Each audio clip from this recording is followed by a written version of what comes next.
Welcome back to another amazing episode of Rounds of the Knight's Table. I'm Jim. I'm Eric. And today we're going to talk about The Green Knight.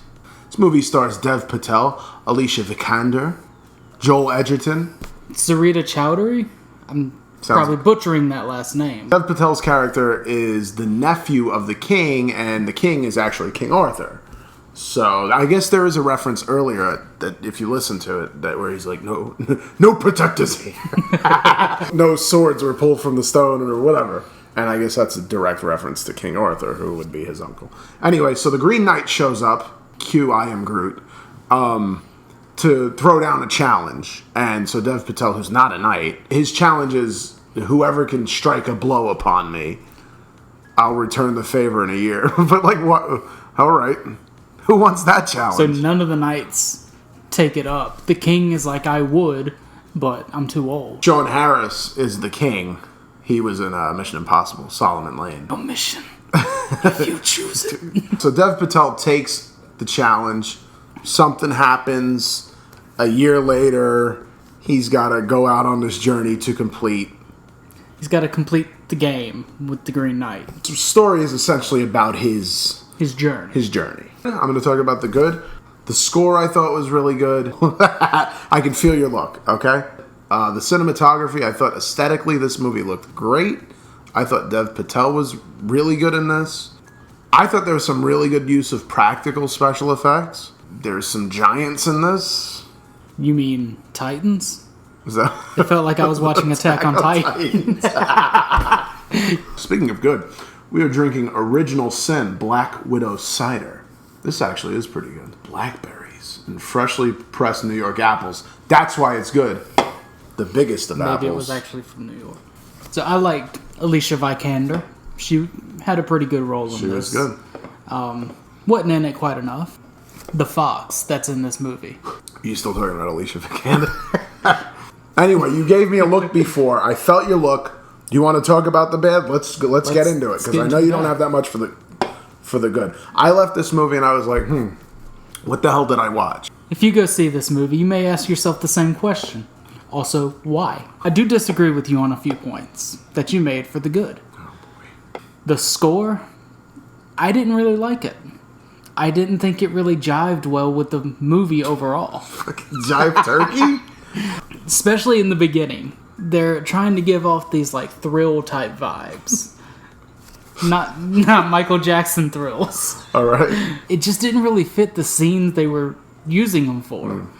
And I don't know, there were some good parts of the score, I'll agree to that. But I can see your point is that sometimes in movies, the swell results in something. Like there's a reveal, and maybe in this movie you didn't always get that. I didn't really like the cinematography much at all.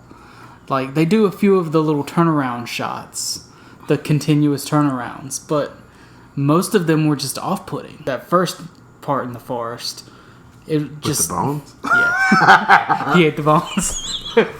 There's a lot of lingering shots. Like, a lot of shots just are kind of landscape-ish, and just have him, like, coming kind of towards the camera, and it's like almost a minute shot. Oh, you mean like Lord of the Rings? That's different. You leave that alone.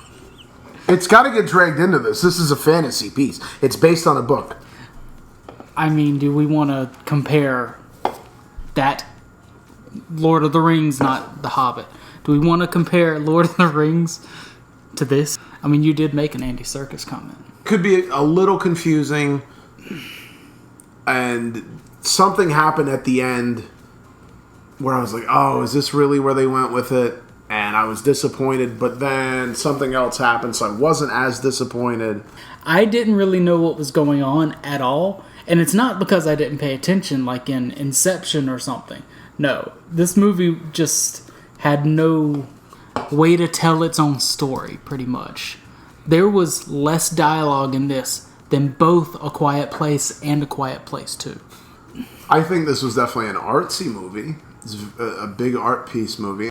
I mean, I'm ready to talk about spoilers. What did I drink? 6 of these? Are these lit? That's not a lot. I sound like fucking Eli Manning. without the rings.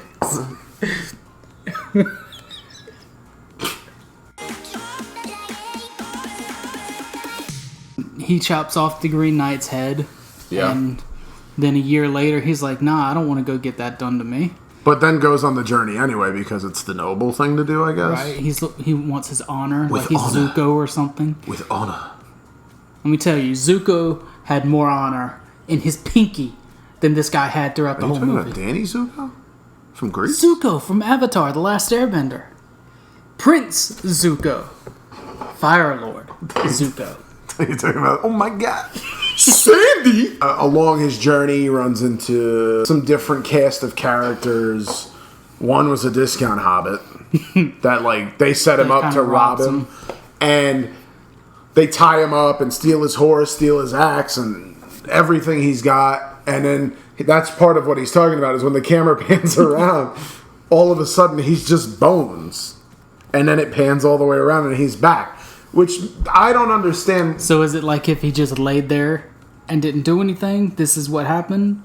But then he runs into the girl where he just rolls up into the cottage and he's like, yo, anyone home? No? Cool. I'm going to Goldilocks your bed. Yeah. Then she wakes him up. What are you doing in my bed? Oh, I'm sorry. I didn't mean to be here. I mean, that was at least nice of him to... He was at least gentlemanly about that. She was like, did you kill me? He was like, are you a spirit or real? What's the difference?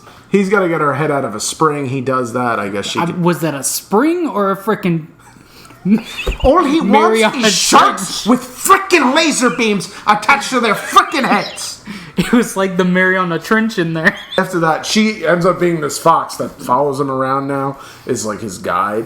And Kind of like a spirit guide.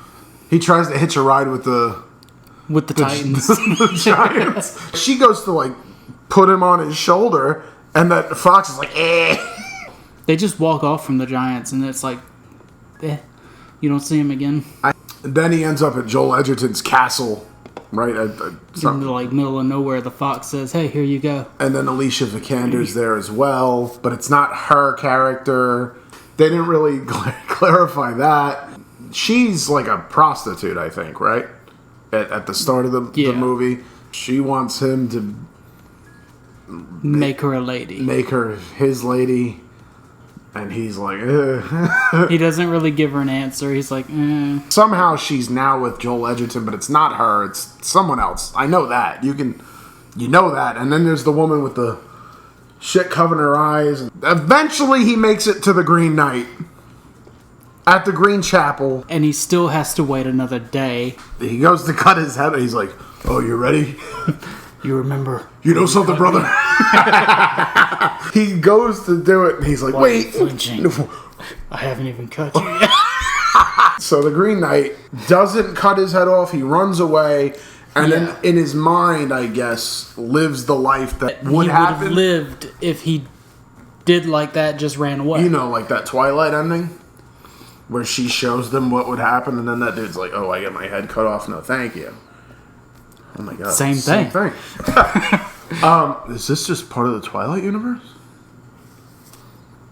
That doesn't happen, and he's still there with the Green Knight after they show, like, Alicia Vikander have their baby, and then they take the baby away. Gives her money. Then he marries some white girl. Fucking Queen Amidala, you are not. The empire falls, essentially.